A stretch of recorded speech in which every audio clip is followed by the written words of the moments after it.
Você já se perguntou como que o David Lynch conseguia fazer filmes tão esquisitos, meio surreais, mas criar um mundo visualmente inesquecível, onde nada é exatamente o que parece ser? Infelizmente, recebemos a notícia de que o David Lynch partiu para um outro mundo e não tem como não fazer um vídeo falando sobre a estética do David Lynch e a narrativa dele, como ele escolhia contar as suas histórias. O Lynch, ele nunca quis explicar os filmes dele, ele não gostava de falar sobre os filmes nesse aspecto, ele dizia que o filme traz as respostas por si só. E nessa questão de processo e de experiência para o espectador, em Twin Peaks, a ideia dele era nunca resolver a questão do crime. Ele levou muito tempo até que os produtores começaram a pressionar, e aí ele traz a resposta. Mas é isso, o David Lynch, ele não queria respostas, ele queria o processo. Ele era esse cara que trabalhava muito com meditação, com o daydreaming, né, essa coisa de ficar sonhando e acordado, e ele tinha muito essa coisa da mente, né, do subconsciente, dos sentimentos, da sociedade, o comportamento humano. Então ele trazia essas coisas de uma forma muito mais visual e sonora. Tem uma entrevista dele muito legal que ele fala: eu adoro quando eu chego em algum lugar ou uma cafeteria depois de uma sessão e as pessoas estão discutindo o meu filme. E a fulana achou que era uma coisa, ela começou a falar a interpretação, e o outro cara disse: não é nada disso, é tal coisa, tal coisa, tal coisa. Então os filmes dele eram mais uma experiência que gerasse esse diálogo e que cada um tivesse a sua interpretação a partir das experiências individuais, da história dessas pessoas, a bagagem delas, e elas colocariam a interpretação delas naquilo que ele fez. E pro David Lynch, então, os filmes eram mais o processo, tanto para ele nas gravações, quanto para o espectador, né? Nós precisamos passar pelo processo, e isso é mais importante do que a utilidade do filme, né? Um filme ser útil, como muitos, né, tem essa narrativa. A arte, ela não precisa ter uma utilidade, ela precisa ser sentida e posta uma interpretação nossa sobre aquilo que a gente está experimentando vendo a obra. Então, nessa entrevista ele também falava: não, então a gente estava ali com a câmera e enquadrando a personagem e a luz, tudo perfeito, mas se eu colocasse a câmera ao invés de assim daria errado. Assim feels right, assim se sente certo, né? Parece certo. Isso é muito subjetivo, tá ali no cara criando, né? Então isso é muito legal, isso é muito louco, assim, do processo dele. Falando sobre a visualidade, né? Pô, o David Lynch tem toda uma base de pintura, né? Ele começa estudando pintura e aí é óbvio que ele estava integrado ali com a abstração, com o uso das cores e das texturas para passar esse sentimento, e é muito natural essa transição dele para o cinema, tendo essa arte mais experimental. O David Lynch, ele era muito completo, né, como artista. Trabalhava com pinturas, trabalhava com esculturas, trabalhava com design de móveis, e ele era tudo isso, assim, ele estava sempre experimentando coisas, sempre trabalhando em música, ele era músico, e sempre trabalhando nas diversas formas de arte para se expressar. A forma como o David Lynch vai contar suas histórias era baseada muito em dois quesitos: fragmentação e abstração. Se a gente observa, né, as narrativas dele, elas são muito fragmentadas. O David Lynch, ele te passava metade da informação e a gente completava com o resto. Tem uma frase dele que ele disse: fragmentos são muito interessantes. Você pode sonhar o resto e então você vai se tornar um participante. E olha só, ele está nos trazendo, nós espectadores, para completar o filme dele. A outra é a abstração, onde ele pegava uma ideia e ele ia trabalhar essa ideia de forma visual e sonora para contar, né, essa ideia. E isso é muito interessante, porque o David Lynch, ele usava muito do simbolismo, ele usava muito todas as engrenagens do cinema de forma visual e sonora, né, para nos imergir ali no filme dele. E isso de fragmentação e abstração era uma forma, uma ferramenta muito, muito precisa para ele, para construir o suspense, para construir o medo, para construir mistério. Nas narrativas do Lynch, o que era ordinário, como a vida normal da gente, sempre era invadida pelo extraordinário. Por exemplo, vamos pegar o filme, eu acho, o mais famoso do David Lynch, que é Blue Velvet, o veludo azul. Ele começa com toda aquela vidinha dos subúrbios americanos, o tiozinho molhando ali o gramado, o caminhão de bombeiros passando com o cachorro, todo mundo feliz. E aí o David Lynch começa a criar um suspense. E a vida desse tiozinho é invadida pelo extraordinário. Tá ali a mangueira se torcendo, ele tá umedecendo o solo, nesse solo tem bichinhos, e aí vai dar merda.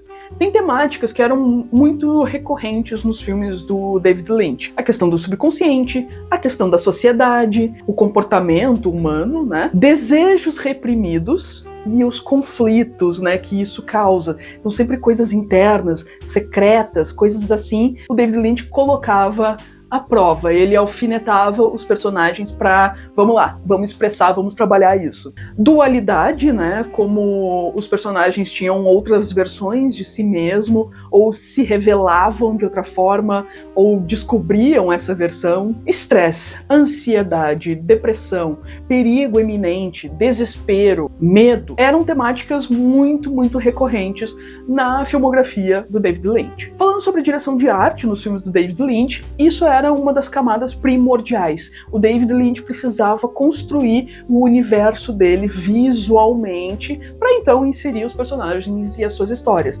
Ele trabalhava muito com simbolismos, então as coisas eram muito pontuais e realmente importantes para a narrativa. O uso de cores, né? Isso para ele era sempre muito importante para trazer sentimentos, para expressar coisas além, que ele também juntava isso com a foto, a gente vai falar depois. Por exemplo, o uso do vermelho, né? O David Lynch amava cortinas, porque ele tinha isso de cortinas são como portais, né? Elas se abrem e nos levam para um outro mundo. Então, cortinas vermelhas, ele trabalhava muito com o azul para causar mistério, trabalhava muito com o verde também, né? Ele sabia muito como utilizar cores e texturas para trazer sensações para o espectador. Ele trabalhava também com muitas formas, né, muitos padrões, então um padrão no chão, os objetos, né, se a casa vai ser mais estilo 50, 60, o que isso fala sobre o personagem, né, a iluminação da casa, gostava muito de pontos de luz, né, de luminárias e tudo. Isso nos leva para fotografia, né? Falamos sobre o uso das cores para ele vai trabalhar muito com a luz, não só em cores, mas também com luz piscando, esse frenesi, tanto para trazer loucura pro personagem, para trazer desespero, fugindo de alguma coisa. Curtia muito a questão dos enquadramentos, né? E ele vinha muito de traveling in, traveling out nos personagens, nessa coisa de aproxima para ver o que o personagem tá sentindo, ou para causar realmente esse suspense, esse horror. Trabalhava muito com a distorção da imagem também, para refletir o consciente do personagem e o que ele estava sentindo naquele momento. E muitas vezes o David Lynch ele criou esse processo, acho que criou, ele estava filmando e no meio da cena ele tirava a lente da câmera, e aí tudo se distorcia, a luz ficava ali cheia de flare, cheia de coisas assim, para trazer essa sensação que ele queria ali. Vai usar muito a ausência de luz, né? Então trabalha muito com luz e sombra, e isso ele falava muito, ele amava a cor preta, né? E ele dizia, o preto é uma cor muito incrível, porque quanto mais tu fica encarando ela, mais tu vai vendo coisas que antes não estavam ali. Claro, o processo da imaginação. Então ele adorava trazer um fundo negro ou um personagem que vai iluminar a sua parte, porque, é claro, isso constrói um mistério, né? E falando em construção de mistério, o David Lynch ele gravou em película enquanto ele pôde. E quando entra a cena do digital, ele preferia sempre câmeras de baixa qualidade, porque é exatamente isso. Ele disse, quanto mais distorcido ou que eu não possa ver o fundo, mas a nossa mente vai trabalhando e vai construir, será que aquilo é tal coisa?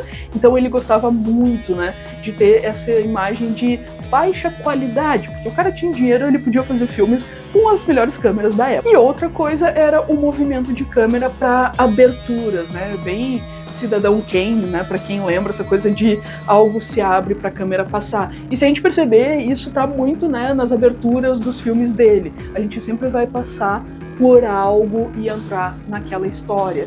Ou em alguns momentos passar por um buraquinho da camisa e nós somos levados a outro mundo, né? Através daquele portal. Falando de edição, trabalhava muito com a sobreposição de imagens, né? Se um personagem estava sonhando ou estava pensando em alguma coisa, essas imagens iam se sobrepondo. Ele trabalhava muito com o tempo também das cenas, né? Ele gostava de ter cenas mais longas, de dar esse respiro. Não é aquilo de, essa cena acabou, corta o próximo. Dava um tempo e aí vai pro próximo. Gostava muito de fade in, fade out, né? Ele falava, eu acho que as coisas não devem apenas desaparecerem, elas devem ter uma transferência entre uma coisa e outra, né? Eu gostava muito da fragmentação, né? De novo, que a gente já falou isso sobre narrativa, mas coisas fragmentadas dentro da sobreposição ou não, pensamentos, a montagem mais alucinante para trazer aquele momento de ação, de loucura, de várias coisas da mente dos personagens, né? O mundo sonoro pro David Lynch, que era um músico,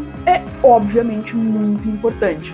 E a gente estudava muito sobre isso no cinema, o quanto as coisas não podem ser apenas visuais. A narrativa sonora imerge o espectador de uma forma muito, muito forte. Às vezes ruídos, ou colocar um tambor que fica batendo, vai criando essa ansiedade. Então o ambiente sonoro é absurdamente importante. E o David Lynch, ele era, na maioria das produções dele, o desenhista de som. Era ele que estava ali criando. Por exemplo, em Eraserhead, ele vai trabalhar muito com o ambiente industrial, né? De Filadélfia, que foi a maior inspiração dele para o filme. Então era sempre máquinas, coisas sendo construídas, batidas, coisas sendo arrastadas, engrenagens, né, o vapor. Então isso traduzia muito aquela opressão, né, da cidade sobre o personagem bem doidão. E ele fazia também uma coisa que o Kubrick fazia de outra forma, que é criar uma cena que seria normal, né? Por exemplo, o tiozinho regando as plantas, o gramado, mas pelo ambiente sonoro que ele está construindo, a gente sabe que algo está prestes a acontecer. Então ele dizia, né, o som ele pode criar uma presença. É quase que um personagem, né? Se a gente for pensar, é um personagem. Então essa coisa de criar uma presença, né? O que tem ali? Quem que tá atrás daquela esquina? Então isso amplia o mundo, né, do filme. Ele deixa tudo, eu tô vendo isso, mas tem tantas outras coisas acontecendo ao redor e por não ver, me angustia. E dentro do mundo sonoro, né, também vai ter, obviamente, as trilhas, né? E o David Lynch, ele tinha a preferência de compor as trilhas antes do filme ser gravado, o que não é muito comum, né? O comum é ter a gravação das trilhas depois já do filme, inclusive editado muitas vezes. Mas ele não, ele gostava de ter a música, ele levava a música pro set e ficava com ela ali nos fones de ouvido enquanto dava ação na cena. E pela música ele sabia se a cena estava ocorrendo no ritmo certo, não só dos atores, né, dos diálogos, mas também da câmera, da luz. Então tudo isso para ele era muito baseado. O som pro David Lynch, ele realmente vem de ele é a base da construção do universo narrativo, né, o universo cinemático do David Lynch. E ele trabalhava, eu nunca vou esquecer de Mulholland Drive, que era eu gosto muito de Roy Orbison, e ele usa Roy Orbison de uma forma, e ele usa Roy Orbison também em Blue Velvet, né, que vai ser a música In Dreams, mas no Mulholland Drive ele vai estar usando a música do Roy Orbison em espanhol, que era Crying, ela vai estar cantando no palco Llorando. E caras, que cenas, né? Sério, o uso da música, ela traz uma coisa, um outro nível, né, pro filme, quando bem utilizada. E essa questão do Kubrick, que eu comentei, tá muito, né, se vocês lembrarem de Laranja Mecânica, o Kubrick tava trazendo cenas mega power violentas, tocando ópera. E isso o David Lynch fazia de outra forma, mas tu tem uma cena super normal, com uma música, né, que algo tá acontecendo, algo está esquisito. Ou essa cena ali do Mulholland Drive, com ela no palco e tal, aquela tristeza, e quando vê, acontece aquilo, né? Enfim, foi-se um gênio do cinema, né? E é esse marco, né? Não só visual, mas a forma como ele trabalhava com as emoções humanas. Ele era quase, de uma forma muito doida, me lembra muito o David Bowie, né? Essa coisa de quase um sociólogo, né? Só que de uma forma muito diferentona. Eu acho que o David Lynch era isso, né? A arte de filmar o distúrbio com beleza. E uma frase que eu encontrei agora, né, dele, que eu gostei muito, a filha dele falou, né, que ele partiu deixando essa frase assim na cabeça deles. Foque no donuts, não no buraco. E eu acho que é bem isso, né? Se você gostou desse vídeo, deixa o seu like, manda pros amigos e me segue para mais dicas de filmes e séries por aqui. Até mais!